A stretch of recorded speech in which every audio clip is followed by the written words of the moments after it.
Today we're talking about PayPal. Picture a small support inbox in late 1999. A customer writes in with an odd request. They want help resizing a company logo.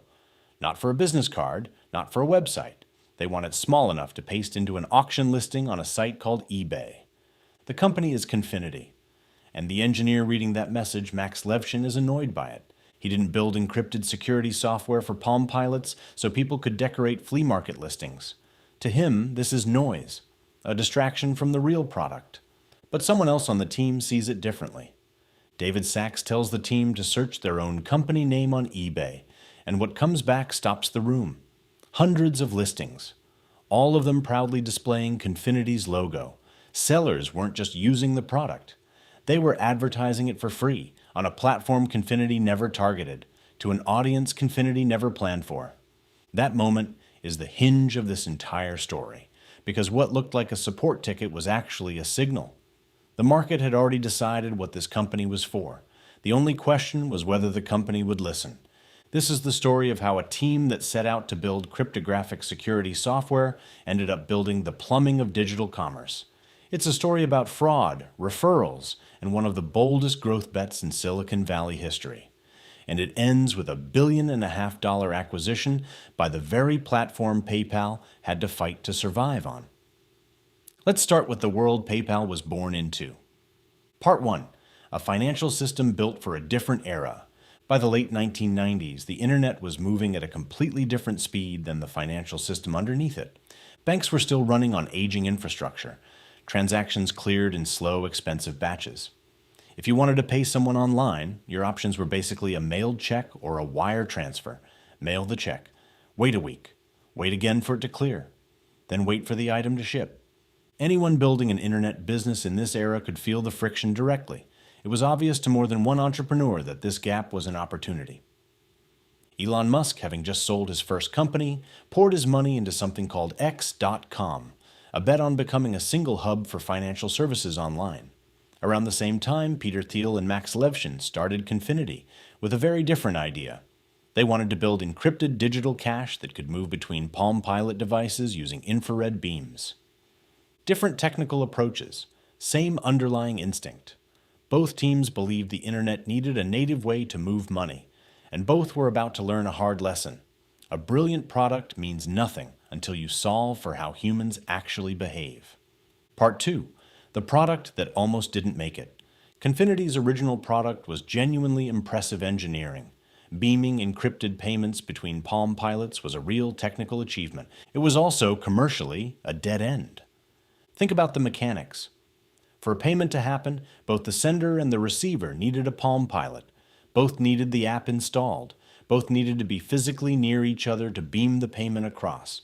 One early team member, Reid Hoffman, reportedly told the group as much directly. The ceiling on this product was painfully low. Palm Pilots numbered in the millions worldwide. That's the entire addressable market, and it required nearly perfect alignment between two people just to complete a transaction. Then Levchin added a small feature, almost as a side test. He called it email money. The idea was simple. Instead of beaming a payment device to device, you could send money to someone's email address.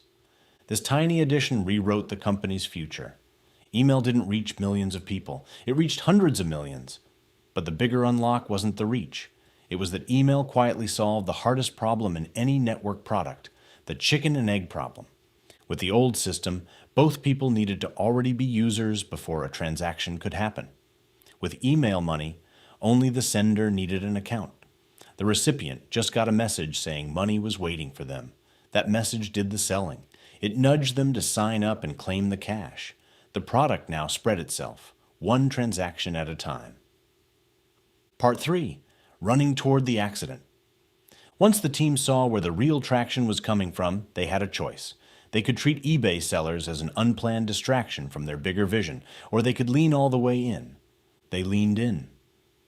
Sachs pushed the team to actually become eBay users themselves, buy things, sell things, sit inside the actual experience their customers were having. They watched people navigate clunky payment screens in real time and rebuilt the flow around every friction point they found. The payoff was tangible. PayPal's checkout became so fast that a payment confirmation would sometimes land in a seller's inbox before eBay's own system had even processed the sale. But hypergrowth on an open platform brought a problem no bank had ever really faced at this speed: fraud. Traditional banks had decades of risk models and legal infrastructure behind them. PayPal had neither. Organized fraud rings treated the young platform like an unlocked vault, and losses climbed into the millions. This is where the constraint got brutal. Add too much verification friction, and legitimate growth stalls. Add too little, and fraud drains the company to death. There was no comfortable middle. They had to engineer their way through it. Two ideas threaded that needle.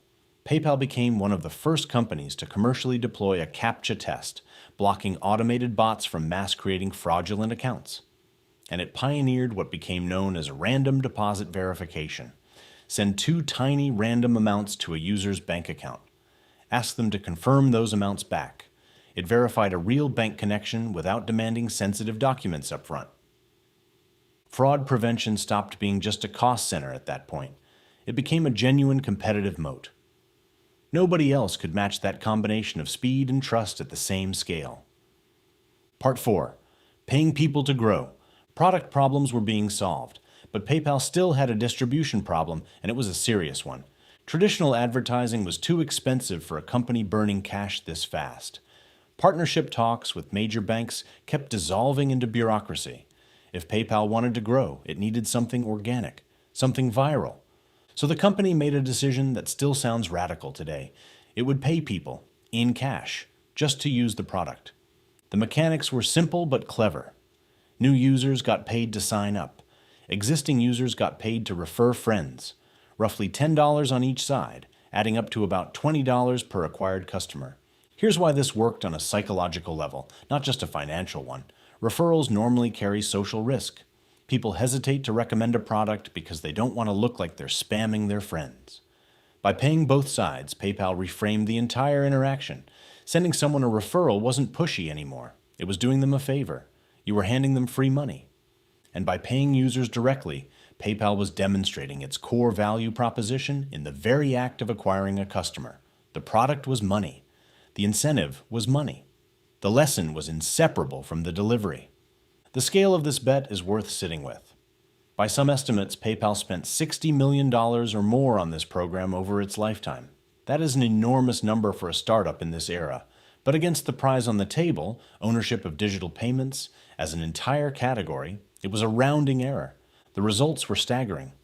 Growth compounded at an estimated 7 to 10% a day. The user base went from roughly 1 million people in March of 2000 to about 5 million within just a few months. As the network started generating its own gravity, PayPal pulled back the incentive. Bonuses dropped to $5, then eventually disappeared entirely. The subsidy had done its job. It got the network to a size where it could sustain itself. Part 5. An army that money couldn't buy twice. The referral program did something beyond acquiring users. It created advocates. eBay sellers noticed that offering PayPal as a payment option lifted their conversion rates. So they started putting the PayPal logo on their own listings and storefronts, promoting the service without being asked. They were, in effect, micro-influencers, years before that was a category anyone had a name for. That loyal user base eventually became something more valuable than a growth channel. It became a defensive weapon. When eBay's own leadership decided to push PayPal aside in favor of an in-house payment system, PayPal didn't just lobby executives behind closed doors. It mobilized its users directly. Sellers flooded eBay with complaints. PayPal's team leaned into grassroots tactics, even showing up at an eBay convention handing out branded T-shirts to the crowd. eBay was left with a stark realization. It could not dislodge PayPal without alienating the very sellers who depended on it. If you can't beat a company and you can't kill it, there's only one option left: buy it. And that's exactly what happened. Part 6. What this story actually teaches. A few strategic threads run through all of this, and they're worth pulling apart individually. The first is that fighting your unintended audience is usually a mistake. PayPal set out to build cryptographic security software for handheld devices. It ended up powering payments for an online marketplace it never planned to serve. The disciplined move, When the market pulls you somewhere unexpected is to follow the data and drop the ego. The second is that marketing can be the spark that ignites network effects, not just a way to announce a product that already works. A network product is close to worthless below a certain size. PayPal's referral spending wasn't reckless burn. It was a calculated subsidy, designed to carry the network until it could stand on its own. The third is that incentives should be tied to real product engagement, not just signups. The referral program didn't just bring people in the door. To claim the cash, users had to link a real bank account. That single step turned a passive sign-up into an active, engaged customer. The fourth lesson is about who you charge. When PayPal introduced fees, it charged merchants, not buyers. Buyers could easily have reverted to mailing checks if frustrated. Sellers grumbled about the fees, but paid them anyway, because losing sales was worse than losing margin. The broader principle: a business can often survive user frustration. It rarely survives user attrition. And the fifth lesson is about turning your customer base into leverage. By becoming indispensable to sellers' livelihoods, PayPal effectively built its own lobbying force. When you depend on a larger platform for distribution, deep loyalty from your end users can be the only real protection you have against being shut out. Closing.